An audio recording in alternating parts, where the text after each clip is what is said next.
역대상 22장에서 24장까지 말씀입니다. 22장은 성전 건축을 위해 준비하는 장면이 기록되어 있습니다. 미래의 성전이 될 자리인 오르단의 타작마당에서 다윗은 하나님께 제사를 드리고 성전 건축을 위한 준비를 시작합니다. 이스라엘 땅에 사는 이방인들을 모으고 또 돌을 다루는 장인들과 철과 놋 그리고 백향목 등을 준비합니다. 오늘 말씀에는 솔로몬이 아직 어리고 미숙하기 때문에 이러한 준비를 다윗 자신이 하고 있다라고 밝히고 있습니다. 7절부터 16절까지는 다윗이 솔로몬에게 한 연설일로 볼 수 있습니다. 다윗의 왕권이 자연스럽게 아들 솔로몬에게 이양됨을 알려주는 이 연설에는 솔로몬에 대한 당부와 축복이 나와 있습니다. 11절과 우리 12절 말씀, 2절 말씀을 함께 읽겠습니다. 이제 내 아들아, 여호와께서 너와 함께 계시기를 원하며 내가 형통하여 여호와께서 내게 대하여 말씀하신 대로 내 하나님 여호와의 성전을 건축하며 여호와께서 내게 지혜와 총명을 주사 내게 이스라엘을 다스리게 하시고 내 하나님 여호와의 율법을 지키게 하시기를 더욱 원하노라. 아멘. 이런 솔로몬에 대한 당부와 축복의 중간에 다윗은 성전 건축을 위한 기원과 당부를 아끼지 않는 모습을 볼 수가 있습니다. 다윗 자신이 하지 못하는 성전 건축이지만 솔로몬을 통해 이루신다는 하나님의 약속을 이루실 것이라는 점과 그것이 솔로몬의 큰 과업임을 동시에 알려주는 것이기도 합니다. 그래서 이 성전을 건축할 때 무엇보다 하나님께서 함께 하시기를 원하는 축복을 다윗이 솔로몬에게 하고 있는 것입니다.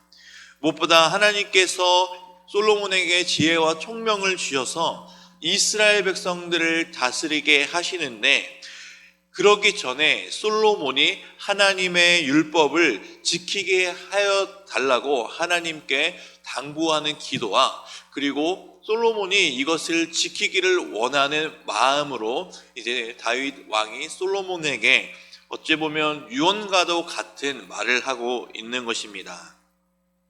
12절에서 알 수 있듯이 하나님과 함께하기 위해서는 하나님의 율법, 즉 하나님의 말씀을 잘 지키면서 나오는 것임을 알 수 있기에 다윗은 솔로몬이 하나님의 말씀을 좌로나 우로나 치우치지 않고 곧게 지켜나가길 축복하고 있는 장면입니다. 이러한 다윗의 성전 건축에 대한 기대감과 솔로몬에 대한 지원은 17절에서도 나타납니다. 바로 이스라엘의 모든 방백들에게 아들 솔로몬을 도우라고 명령하고 있기 때문입니다.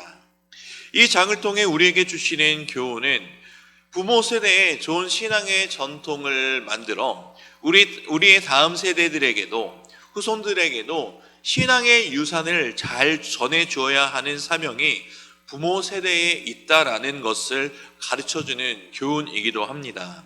그리고 그것을 위해서는 먼저 하나님의 말씀에 순종하며 살아가는 삶, 그 삶을 자녀들에게 보여주어야 한다는 것입니다.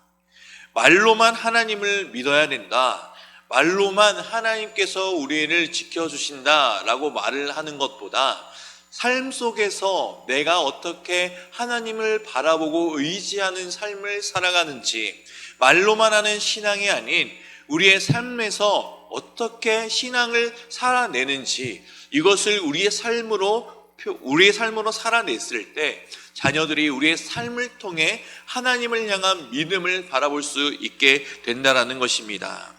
하나님의 말씀은 들음에서로만 끝나는 것이 아닌, 또 말로만 하는 것에서 끝나는 것이 아닌 삶에서 실천하며 살아갈 때 바로 하나님의 능력이 나타난다는 사실, 이것을 우리는 기억해야 합니다.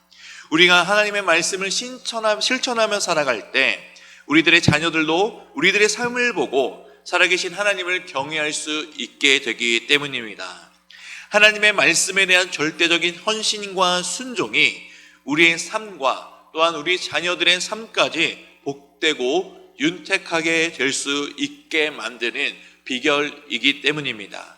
그러니 우리는 입으로만 들음으로만 해서 끝나는 신앙이 아닌 삶으로 살아내는 신앙을 살아가시기 바랍니다. 믿음을 삶으로 살아가시기 바랍니다. 23장입니다.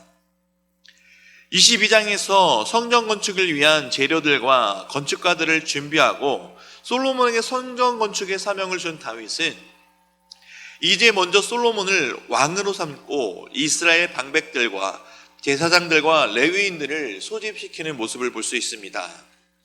이 장에서 보이는 왕의 계승과 함께 진행되는 성전 건축과 예배를 위한 여러 가지 준비는 다윗의 통치의 절정과 결론에 해당되는 부분임을 또한 알 수 있습니다.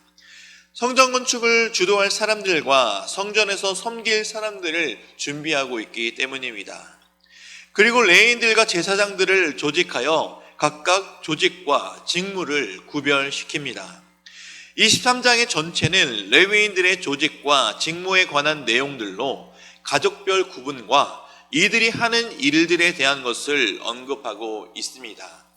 3절에서는 성전에서 일할 레위인들을 20세 이상 남자들이며 이들의 수는 약 3만 8천 명으로 파악됩니다. 그러나 반면 24절에서는 성전을 섬기는 일을 하는 20세 이상의 레위 자손들을 언급하는데 3절과 달리 24절과 27절에서는 최소 나이가 20세 이상으로 소개되는 것에 일의 성질이 젊은 나이를 요구했기 때문에 그 나이가 다르게 나오는 것입니다. 또한 레위인들은 그들의 직무에 따라 구분이 되는데 대부분의 레위인들은 성전 사물을 보살피는 사람들이고 나머지는 관원과 재판관과 문지기로 일하거나 다윗이 하나님을 찬송하기 위해 만든 악기로 하나님을 찬송하는 일을 맡은 자들로 구분되고 있습니다. 성전에서 섬기는 일과 관련된 레위인들의 직무는 24절과 32절에서 상세히 소개되고 있습니다. 이제 24장입니다. 이 장에서는 아론 자손의 계열이라고 말씀하며 시작합니다. 아론 자손의 계열은 바로 제사장 직분을 말합니다. 그래서 24장은 제사장들의 조직과 직무에 대해 언급하고 있는 장이라 할 수 있습니다. 다윗은 나답과 아비후의 죽음 이후로 남은 두 아들, 즉 엘르야살과 이다말의 자손들인 사독과 아히멜렉과 함께 제사장들의 조직과 직무를 정하게 됩니다. 4절에서는 엘르야살 자손의 족장이 16명이고 이다말 자손의 족장이 8명인 것을 알려주는데 이다말의 자손의 수가 상대적으로 적은 이유는 엘리 집안의 재난, 특히 노베에 있었던 제사장들이 사울에 의해 죽임을 당했기 때문입니다. 엘르야살의 자손의 수가 이다말 자손의 수보다 많지만 제사장 직분을 수행하는 숫자 외에 아무런 차등이 없이 제비 뽑는 것을 통해 그 제사장 직분이 분배되는 것을 볼 수가 있습니다. 5절에서 성전의 일을 다스리는 자와 하나님의 일을 다스리는 자는 다른 것이 아닌 동의어적 표현이라 같은 뜻입니다. 제사장의 직무의 순번이 엘르야살과 이다말 자손 중에서 각 16반차씩 제비 뽑아 진행되었습니다. 제사장들의 반차 속에 속하는 이름들은 개인이 아닌 한 가족을 대표합니다. 24개의 반차의 조직을 가진 제사장들은 보름을 주기로 성전에 들어가 하나님께서 아론에게 명령하신 규례대로 그 성전과 하나님을 섬기게 됩니다. 바로 하나님 앞에서 분향하며 축복한 일을 하는데 이것은 다윗이 정한 것이 아닌 19절에 밝히듯 하나님께서 명하신 규례대로 행한 것입니다. 이 장에서 알 수 있듯이 레위인들의 직분과 제사장의 직분은 개인의 능력에 따라 주어진 것이 아닙니다. 바로 하나님의 전적인 선택에 의해서 주어진 것임을 이 장을 통해 알 수가 있습니다.